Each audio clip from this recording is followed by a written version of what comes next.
नमस्कार, मैं हूं दीपक। आप मेरे साथ देखना शुरू कर चुके हैं WCG न्यूज।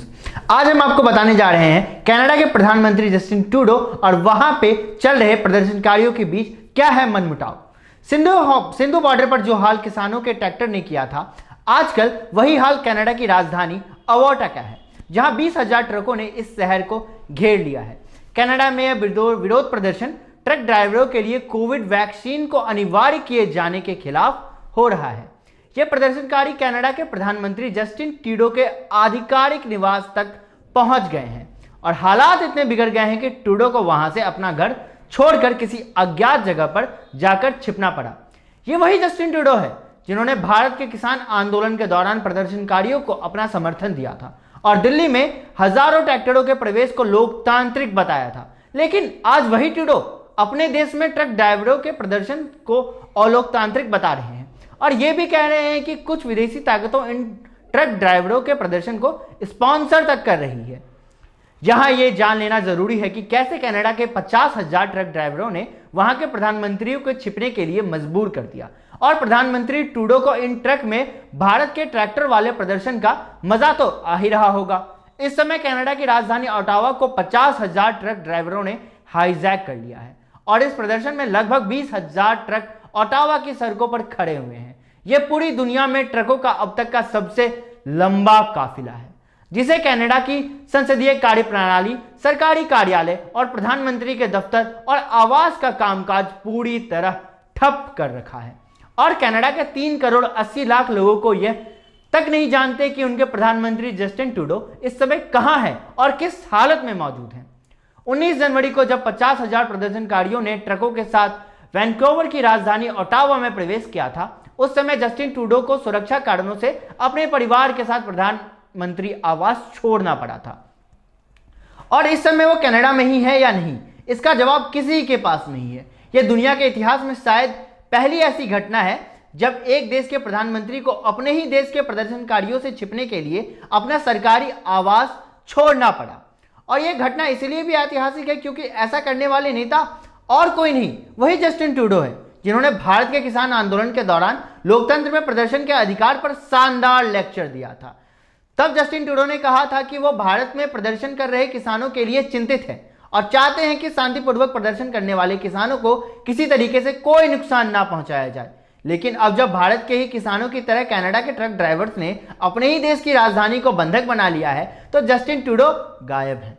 वो शायद भूल गए हैं कि जब इसी तरीके से भारत में ट्रैक्टर पर आए किसान ने दिल्ली की सीमाओं को बंद कर दिया था, तब वो लोकतंत्र की बात कर रहे थे।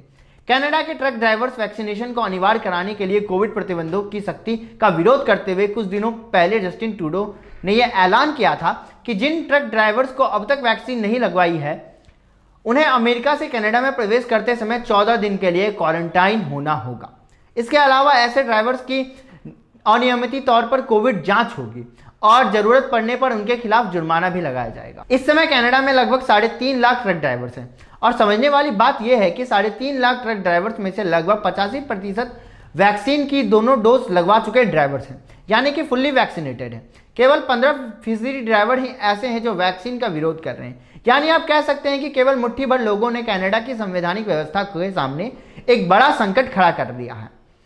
किसी भी लोकतांत्रिक में प्रदर्शन के अधिकार को उसकी बुनियादी अधिकार माना जाता है, लेकिन कई बार यही बुनियादी अधिकार लोकतंत्र के लिए उसकी सबसे बड़ी कमजोरी या सबसे बड़ी चुनौती साबित होती है।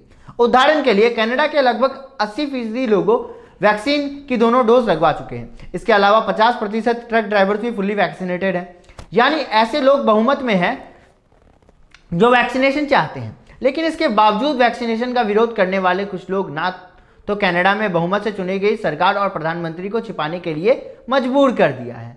भारत में जो भी किसान आंदोलन हुआ था उसमें देश भर के किसानों की सहमति नहीं थी। यह आंदोलन पंजाब, हरियाणा और उत्तर प्रदेश के कुछ इलाकों तक सीमित था, लेकिन इसके बावजूद असहमति रखने वाले कुछ किसानों की वजह से बाकी किसानों की आवाज दब कर रह गई और आज कनाडा में लगभग ऐसा ही हो रहा है। कनाडा के 3.5 लाख ट्रक ड्राइवर्स में से 1.5 लाख ट्रक ड्राइवर्स ऐसे हैं जो रोजाना अमेरिका की सीमा में प्रवेश करते हैं। और ये ट्रक ड्राइवर्स इसीलिए भी अहम है क्योंकि कनाडा का मौसम काफी ठंडा है।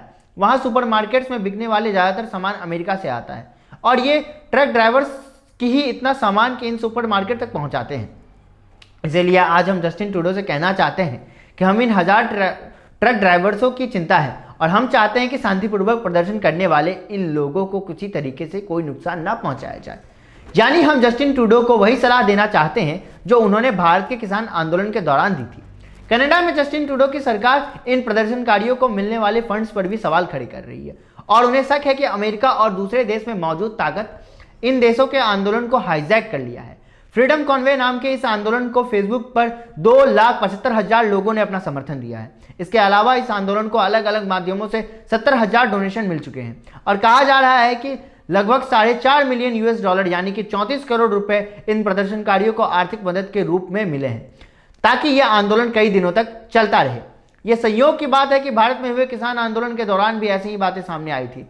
तब हमारे देश की सुरक्षा एजेंसियां ने किसान संगठन को कनाडा और अमेरिका जैसे देश से मिलने वाली आर्थिक मदद पर संदेह जताया था और इन देशों की जांच की मांग की थी, लेकिन तब इन देशों ने इन पर कोई कदम नहीं उठाया। लेकिन अब जब बात सब कुछ कनाडा में ही हो रहा है तो जस्टिन ट्रूडो को इसमें साजिश दिख रही है।